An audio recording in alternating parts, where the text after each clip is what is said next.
I wish I never got my sight back. That thought crossed my mind sitting outside the hospital in the green Chevrolet Camaro my father left me. The sun rose, bathing the city in its warm glow, but my body still felt cold.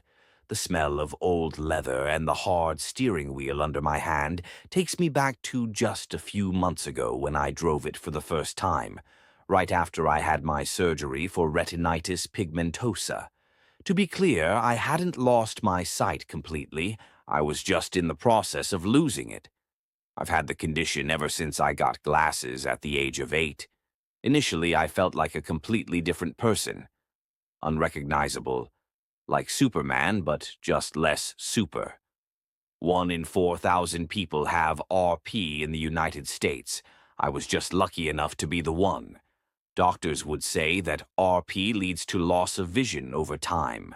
What they don't tell you is the loss of self-confidence, the ability to do things on your own, loss of freedom, the loss of genuine human connection without them pitying you, and never being considered an equal to them.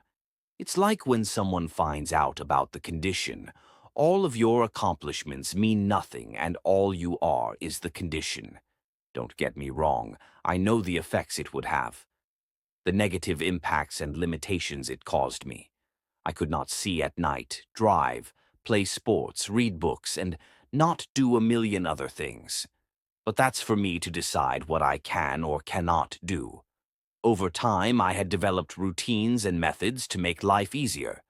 I used audiobooks, magnifying apps on electronic devices, learned the menu of a restaurant beforehand, and mastered the art of pretending to look people in the eyes by judging where their eyes would be from the shadow of their face I could see. I have a degree and a creative job in marketing. I lived in a house with my mother. I even had an old car in our garage. I had accomplished everything anyone my age would have accomplished. But no matter what I did, it was futile. People always had one of the same 2 responses. Either they won't understand and chalk it up to terrible eyesight, or they would feel sorry for me, which honestly was much worse than not understanding. These people would pity me and begin suggesting remedies or new doctors. I'd go to them and I'd do it all because it gave my mother hope. But I knew better.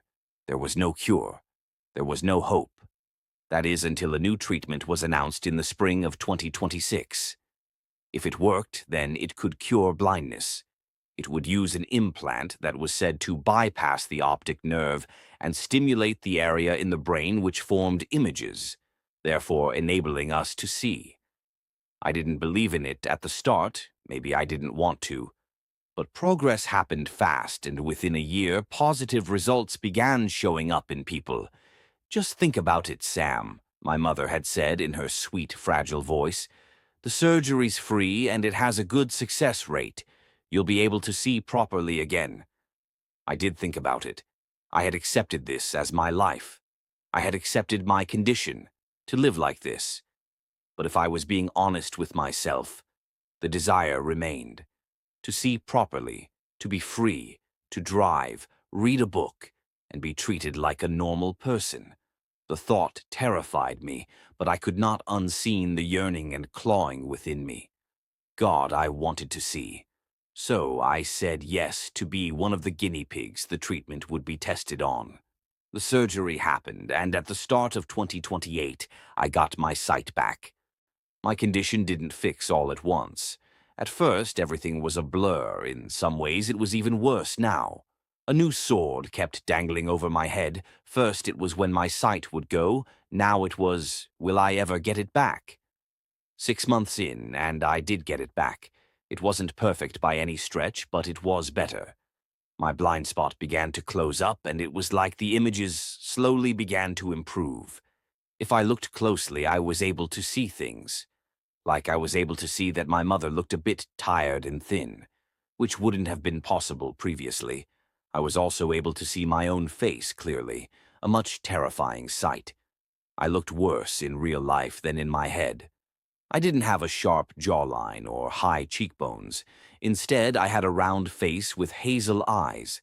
I picked up a paperback for the first time in years and was able to read the entire thing. I really liked the story. It was a story about a girl who loses her sight for 100 days, which I didn't complete in audiobook because it forced me to look at a future I dreaded. My checkups with Dr. Hayes continued. He had been my doctor for the past decade or so and was now seeing that there were no complications to the treatment. During one of these checkups, I asked him, "When do you think I can drive?" "I think you can start today," Dr. Hayes had said with a smile. I practically ran out, dragging my poor mother behind me to our home, where I directly went to the garage. Inside was the Chevrolet Camaro with its long sculpted front and colored a green so dark it looked black to me. It was thanks to my mother who had kept the car clean and polished. If it were up to me, I'd have left it there, gathering dust, because it would have just reminded me of my failure to use the gift my father left me before an unforeseen heart attack took him. My mother sat in the passenger seat beside me. Her hair was shorter and had more gray in them. I again felt guilty of the strain my surgery put on her. She, however, smiled and jingled the keys in front of me. The key turned with ease and the engine rumbled to life, idling as the car stood ready to move. The car roared in place as I pressed the gas to make sure I knew the correct pedals. A laugh escaped my lips at the sound and rumbled under my fingers holding the steering wheel. I had driven my friend Damon's car before with him in the passenger seat. I know it was a stupid move, but whoever said I was a smart teenager? I didn't ask to drive it again, if that makes anyone feel better. But the Camaro was a completely different breed. It could see the road ahead as we moved smoothly, yet slowly, on it. We only drove till the end of the street and back, as my mother got a call which she needed to take at home. Once back, she said, "Your father would be proud. He believed you would drive it. It took time, but it happened." She then left as her phone rang again.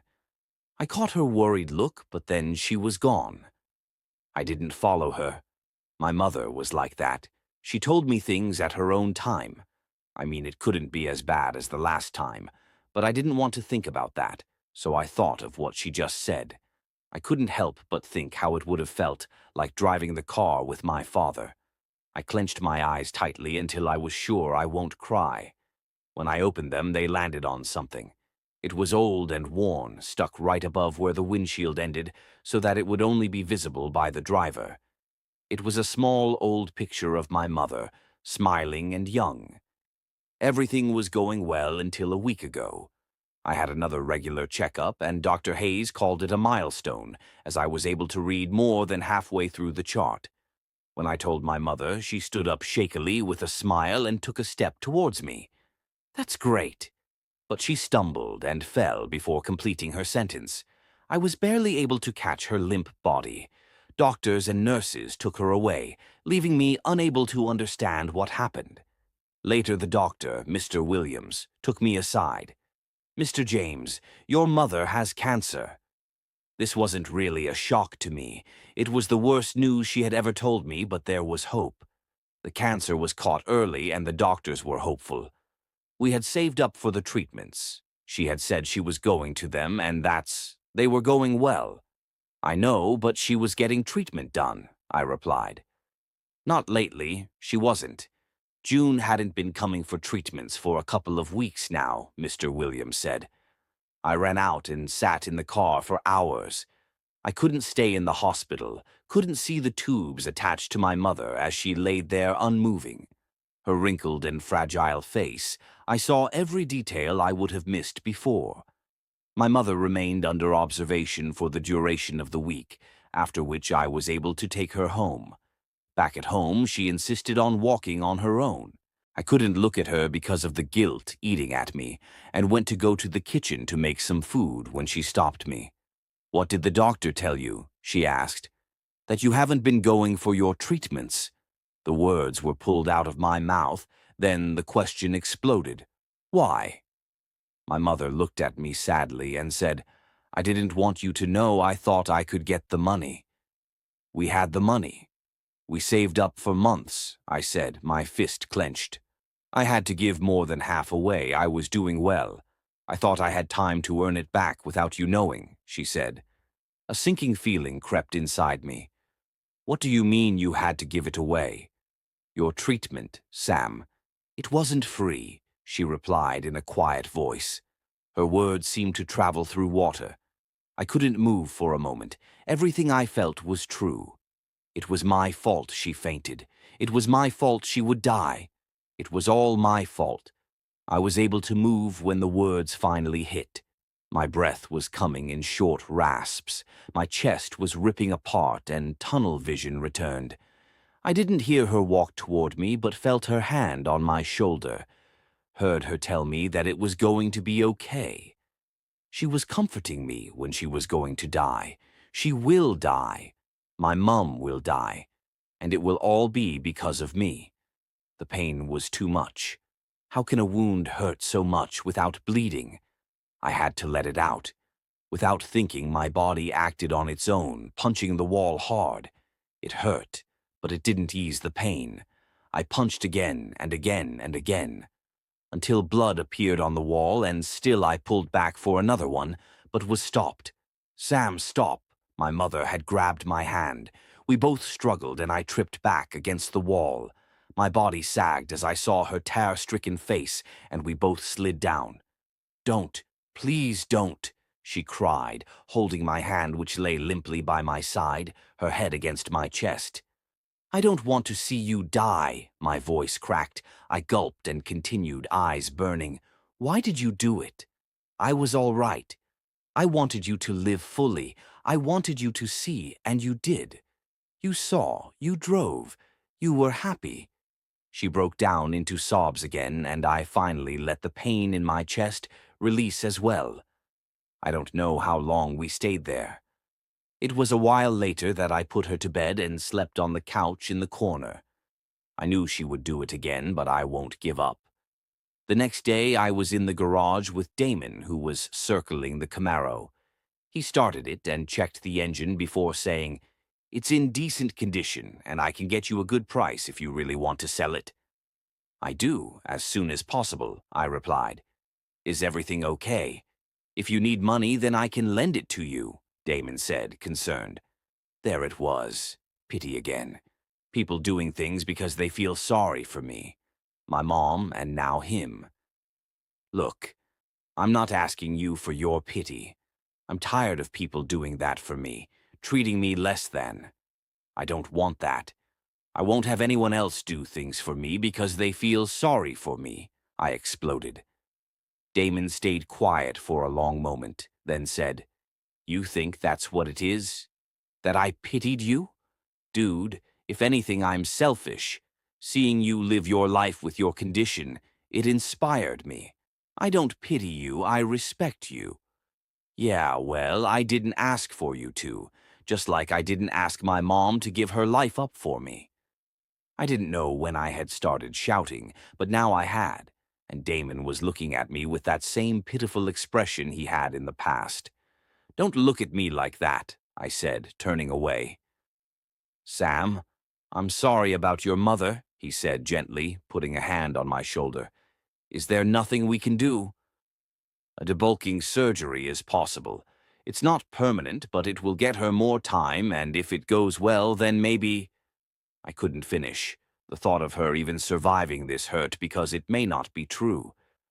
"I have the money. Take it," Damon said when I didn't reply.